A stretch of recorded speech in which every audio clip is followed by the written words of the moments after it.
It's complete nonsense. It is complete nonsense. I spoke to parents of young men who had lost their lives in Afghanistan, and I think it is a disgrace to denigrate their memory like that. Every November, we celebrate our fallen. It's not just World War I or World War II. It is more recent conflicts like Iraq and Afghanistan.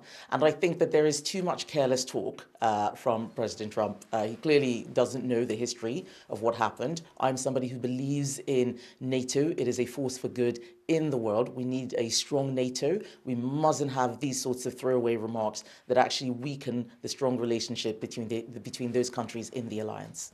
I think the PM should ask for an apology, and the PM should ask for a retraction or a clarification of those remarks.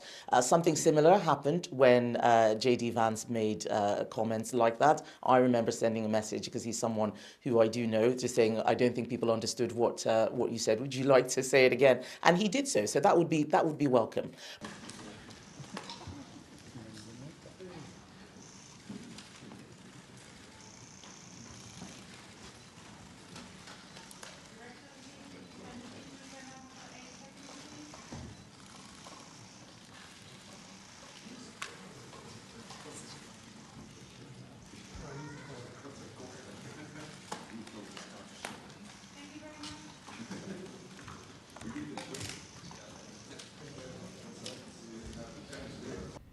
I am disappointed by President Trump's comments, because to imply that we, as a country that has always stood shoulder to shoulder with the United States and the other European NATO allies, have stood shoulder to shoulder with the United States, have taken part in US-led missions in places like Afghanistan and Iraq. 457 British soldiers lost their lives.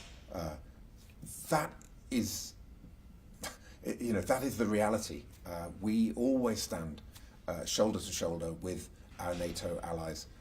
Our armed forces are extraordinary, and I just want to pay tribute to them today. I think we need to move away from some of the noises that we've had over many issues that we've had to deal with over the last days and weeks, and get back to the fundamental values that underpin the NATO alliance.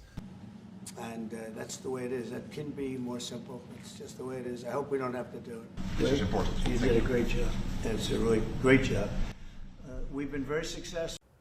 Yeah, I think it's extremely disrespectful. Like I say, some of my colleagues and 457 other people paid the ultimate sacrifice for that conflict that we was in, and thousands of guys like myself were injured and are still bearing that sacrifice every single day. Not a day goes by when we're not in some kind of pain, physically or mentally, reflecting on that conflict. So I think it's very disrespectful to say that we weren't on the front line. I actually worked over there with some American soldiers, some EOD guys as well. So if they were on the front line and I was stood next to them, clearly we were on the front line as well.